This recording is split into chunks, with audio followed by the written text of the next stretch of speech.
great achievement. Phew, everybody should be happy. We're all happy. It alleviates our game.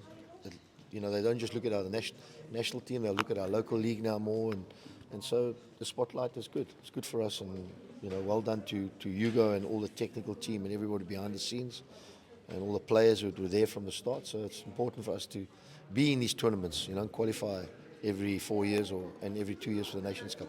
So well done, and let's hopefully we get a good draw on the 5th of December.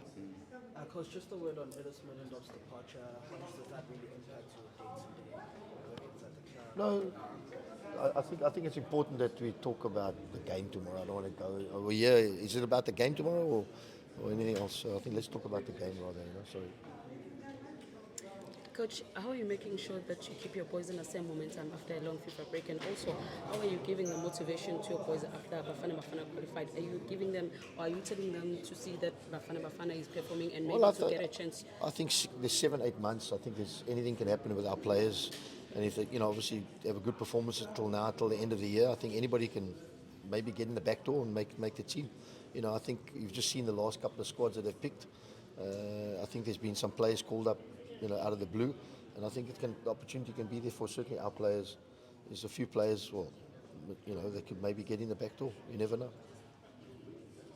Coach, you've been longing for a break. I think we've been out for like 2 weeks now since the last bit again. How happy are you with the amount of time you've had? No, I'm not happy with it. I was happy to wanted a break, but now you don't want a break. I think 2 weeks is long. It's always long. It's difficult because too much training, too little training. How much is much? So you've got to be very careful. So I think it's important for us to. What we've done, we've tried to give the injured ones a break and try to get the squad, other parts of the other squad right, and these type of things. So yeah. Coach, you spoke about the fact that you are only having about 20 players, and you are happy with that. I think you can go all the way with the number of players. Yeah, we obviously got 1 or 2 Disky players training with us, so that they're coming to the fore now. They'll come in soon. It's important to keep a small, tight unit. You don't want to have a big squad, So that's important for us to what we got. I think it can see us through till the next window. Coach, we have Lupumo's fullback in the club's books. Obviously, he's playing in the DDC as well. Who's that? Kaka's fullback from Cape Town City. How close is he to first team action? What have you made of him so far? Well, he trains with us every day. We're obviously looking at him closely. Besides looking at his numbers, looking at his performance, what he can give us, versatility, trying him in a few things, different things. So he's close. Yeah, he's close. Could you mention something interesting about traveling and a lot of teams from based in the league? Is it realistically going to help you long term, and is it part of the issue why probably Stellenbosch and even Cape Town City last season struggled so much with the travel away from the countries? Yeah, I think if you can, you've got the extra Durban team. I mean, you're just getting in a bus and driving down the road. You know what I mean? It's not getting on aeroplanes and traveling. And I think it's important. Yeah, it certainly helps the Durban teams, in my opinion. No two ways about it. It's the same when there was 4 teams in Cape Town. They played each other.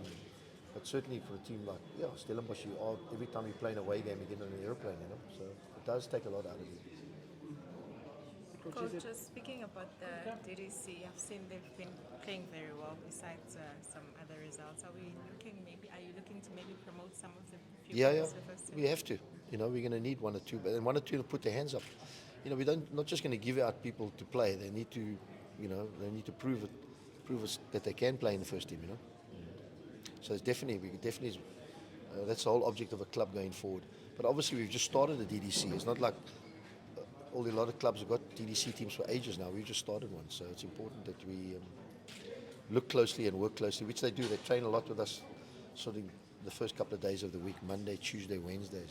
I bring them in, and then Thursdays we sort of send them back to their squad. So we're looking at it all the time.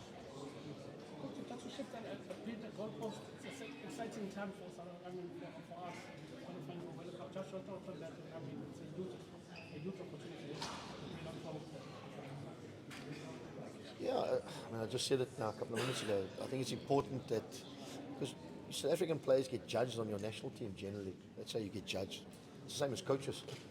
So, if your national team is not doing well, your football's not going to be good. So I think it's important that we be in these tournaments and qualify for these tournaments like the Nations Cup, like the World Cup. And obviously now being, it is easier now to qualify because of the numbers. So we should be in these tournaments certainly on a regular basis now, and may longer continue. Do you think of the succession plan about Duke of Ross? So I feel very No, it's not for me. That's for Seifert and Sons. I can't. I mean, I'm sure they've got something in plan already. Not one of your ambitions. He's winding me up now. I'm not going there. I'm not going there. And just coach, with the players that have gone under your mentorship and the Bafana squad, your Mokoena, Zombudes, how proud are you of those players? Are they reflecting maybe, are they at a place where that you had anticipated them to be at this time when you were coaching them? Yeah, I mean, it's so many. I mean, Ronwin, captain, so yeah, I mean, you watch them and you watch with pride, obviously, you see where they've gone and where their careers have gone, and they've done well. And they've had good careers, and hopefully, when they finish, that they can look after, money that they've made, investment, and have a career after football, like a lot of these guys from Betway have, So I think that's important. But the characters are good; they're all good characters. So that's I know they'll have good careers, when it finally comes to an end. Thanks, coach. Coach, the impact of Last question, please, guys. Last the impact question. of DDC and also the Premiership in Bafana qualifying for FIFA World Cup. We've seen Bafana when in one country starting with 11 local players in the crucial Unbelievable, eh? Yeah. Well, I mean, we don't really have too many playing outside of our borders, do we? I still think we can be stronger if we, export a few more players. Not export, but get players to play. Like your Sandra Campbells and them, they'll be coming through the next batch. It certainly can only improve our football and improve our spot in world football, I think, and get us more. Maybe the scouts start coming back here more like they did in the 90s, looking for players.